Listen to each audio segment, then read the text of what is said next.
Salut à tous, c'est Blanc d'Ageno. Bienvenue sur cette vidéo qui aujourd'hui va parler d'hypnose, auto-hypnose et cette focalisation que l'on peut et devrait peut-être plus développer dans un premier temps quand on cherche à entrer en transe. Je vous rappelle, la transe c'est la communication entre le conscient et le subconscient en diminuant le facteur de jugement. Conscient, l'ensemble des notions logiques, analytiques, la volonté, les mémoires à court terme. Subconscient, ensemble des éléments qui sont associés mémoire à long terme, émotions, valeurs, croyances, patterns et tout ce qui va être lié à gestion de l'énergie interne. Quand on est dans cette recherche d'aller en transe, on doit donc diminuer le facteur de jugement, en tout cas dans une cartographie pas forcément très neuro, mais ça nous permet de bien comprendre. Le facteur critique, c'est quoi? C'est ce qui nous permet d'aller dans un jugement. Attention, jugement n'est pas analyse. C'est plutôt la conclusion de l'analyse. Du coup, c'est juste permettre à une personne d'être moins rapide dans son temps de jugement, tout en étant capable de comprendre ce qu'il est en train de faire.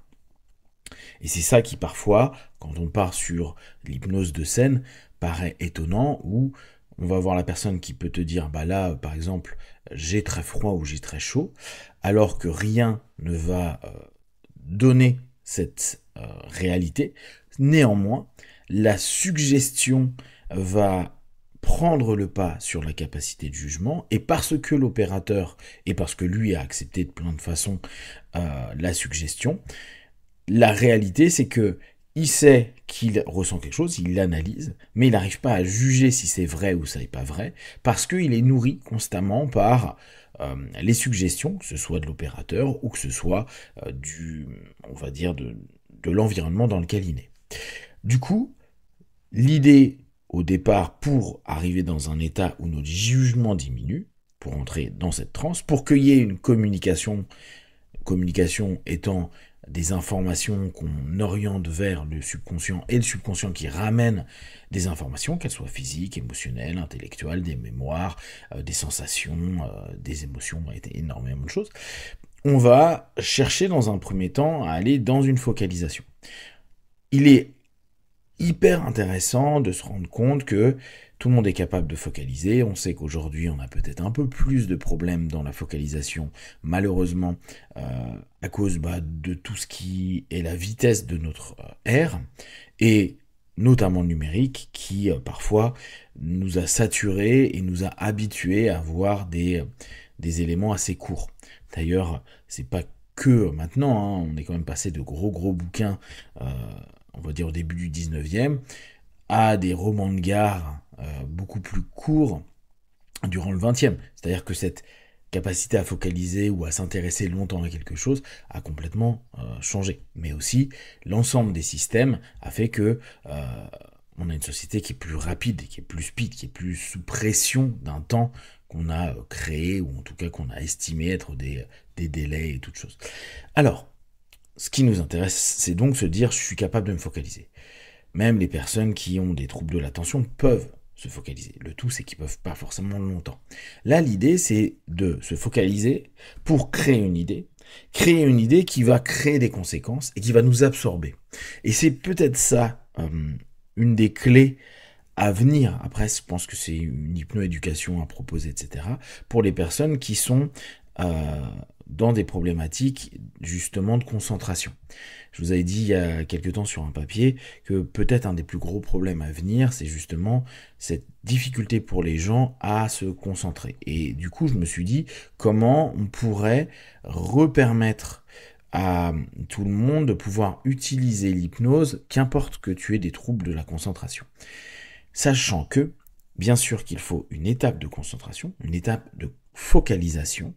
Donc cette focalisation, ça va être par exemple avoir une monoïdée, une idée unique. Et celle que je propose le plus facilement, c'est imagine un aimant. Imagine, pense, visualise, qu'importe. Parce qu'il peut y avoir un stress associé parfois à cette notion d'imagination.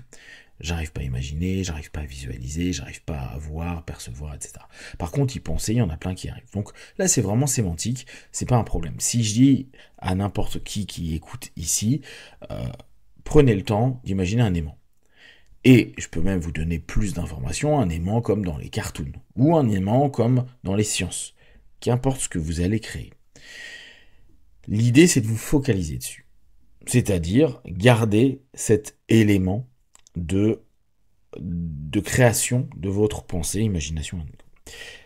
Un élément qui me vient en tête, et c'est vrai qu'on fait spontanément en hypnose, et que avec qui on en a déjà pas mal parlé avec Lee, sur les podcasts notamment sur Silva, c'est de faire vivre cet élément monoïdique. En gros, je suis sur une idée d'un aimant, et moi très souvent je vais dire, un aimant ça peut attirer ou repousser, ça peut avoir un champ magnétique, rien que ça permet de faire vivre l'idée. Vous pouvez imaginer que ça attire quelque chose, que ça repousse quelque chose, que ça s'oppose l'un l'autre, que c'est grand, que c'est en U, que c'est pas en U, que ça a des couleurs, que c'est rouge, etc. On s'en fiche. L'idée, c'est que on reste sur une seule idée, qui va peut-être créer un peu de mouvement à l'intérieur, mais qui reste toujours le même. Et à ça, on va y associer un geste. La plupart du temps, c'est ce fameux jeu d'imagination, pré-test, où on va dire, voilà, tu as un aimant de ce côté-là, un aimant de ce côté-là. D'accord ? Ils peuvent être en opposition, ou ils peuvent être en attraction. D'accord ? Donc l'idée, c'est que soit ça va se repousser, soit ça va s'attirer. Ce qui m'intéresse, c'est que dans un premier temps, la personne se focalise complètement sur cette image, et juste cette image, et juste ce fonctionnement. Nous, on va juste lui dire, tu as l'aimant, est-ce que tu as l'aimant ? Oui, tu imagines, tu te visualises, oui, ok. Maintenant, tu vas imaginer à fond et tu vas le faire grandir, tu vas le faire vivre dans ton esprit. Et comme on a proposé au cerveau un phénomène potentiel qui va être idéomoteur, l'idée va créer la motricité, va y avoir à 100% du temps un moment où ça va faire un peu ça, parfois ça va être énorme, parfois ça va pas être énorme, c'est pas important, il va y avoir du mouvement. Plus la personne se focalise, plus il y aura du mouvement. Plus il y aura du mouvement, plus la personne va se focaliser. Et au bout d'un moment, il y a cette espèce de boucle qui fait qu'on se focalise plus vraiment, et c'est souvent là où on fait ouvrir les yeux, on voit la personne qui est en train de regarder ses mains qui s'approche ou pas, ou qui se repousse, et on va avoir une automatisation, parce qu'on peut continuer à parler, continuer à nourrir, ou lui faire demander qu'est-ce qu'il remarque, et là on retourne dans ce que je vous disais au départ, elle va analyser ce qui se passe, mais elle va pas forcément juger, c'est pour ça que parfois il y a un étonnement genre, ah ouais, mais mes mains elles se repoussent, et il n'y a pas un jugement de, ok, je peux analyser et je peux colorer d'une explication X ou Y le pourquoi les mains elles fonctionnent. Et en fait, c'est juste un principe, mon idée joue sur le corps. Et si vous doutez à un moment donné de cette notion idéomotrice, vous l'avez plein de fois. Vous l'avez dans le sport à haut niveau. Pourquoi on dit aux personnes de visualiser ? Parfois, ils vont ressentir même dans le corps les crispations, l'ensemble des éléments quand ils vont shooter, par exemple, qui font du basket. Vous l'avez plein de fois avec tout les éléments auxquels vous êtes en train de penser, vous voyez qu'il y a un comportement. Pour vous concentrer sur de la tristesse, vous avez un phénomène physio qui va amener peut-être à vous recroqueviller. La joie, imaginez l'énergie ou un moment cool, vous allez avoir un sourire, vous allez avoir un phénomène à l'idée. L'idée va créer un feedback. Bon, là, c'est beaucoup moins complexe, c'est beaucoup plus simple, ce qui permet de focaliser, avoir un phénomène et laisser l'automatisation.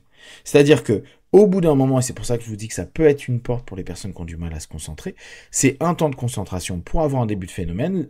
L'opérateur et quand vous serez en auto-hypnose vous-même, vous pouvez après juste dire ça continue, ça étant le phénomène, à mesure que, et vous y ajoutez après une suggestion. Ce qui permet en fait, par exemple, d'avoir les mains qui s'ouvrent, ne plus penser à l'aimant, parce qu'au bout du compte, ça s'auto-génère, on sait qu'on est bien focalisé sur une espèce d'énergie, on en fait un cause à effet, et plus ça s'ouvre, plus tu vas te sentir apaisé, calme, relâché, etc. Plus du coup, il n'y a plus à penser à un aimant, et on a refocalisé, réorienté l'élément, parce qu'en plus on a un phénomène qui permet de valider à la personne qui est en train de vivre l'élément, si c'est en hétérohypnose ou en auto-hypnose, on s'auto-valide, à ressentir par exemple du chaud, du froid, c'est à nous de créer les suggestions, qui offrent une preuve petit à petit qu'on est en train de stabiliser notre transe et qu'on commence à avoir un retour sur nos suggestions, ce fameux retour de communication entre le conscient et le subconscient. C'est-à-dire que je suis en train consciemment de proposer quelque chose à mon subconscient qui me donne une réponse vers mon conscient où je me dis, tiens, mes mains s'écartent, ou tiens, j'ai un peu plus chaud, ou je suis plus relâché, ou je suis plus apaisé, ou je suis plus en phase, ou je suis plus heureux, ou etc., etc. Du coup, on peut continuer ce dialogue-là en maintenant cette notion de focalisation, en passant d'une focalisation à une autre focalisation, et en automatisant les réponses qu'il va y avoir, c'est-à-dire qu'on n'a pas forcément y pensé, on est plus dans l'écoute et dans une attente positive. Ce qui fait qu'au fur et à mesure, on s'enferme dans sa transe, ce qui fait que le monde extérieur nous stimule moins, parce que on est en réponse interne ou en réponse à l'opérateur, et ça nous aide à avancer complètement sur notre cheminement. Si vous avez des questions et des remarques sur le sujet, partagez sur Facebook, YouTube, j'y répondrai le plus rapidement possible. Comme d'habitude, de tout ce que je propose, ne prenez que ce qui est bon et juste pour vous, testez, observez, analysez et concluez. Be one. Ciao.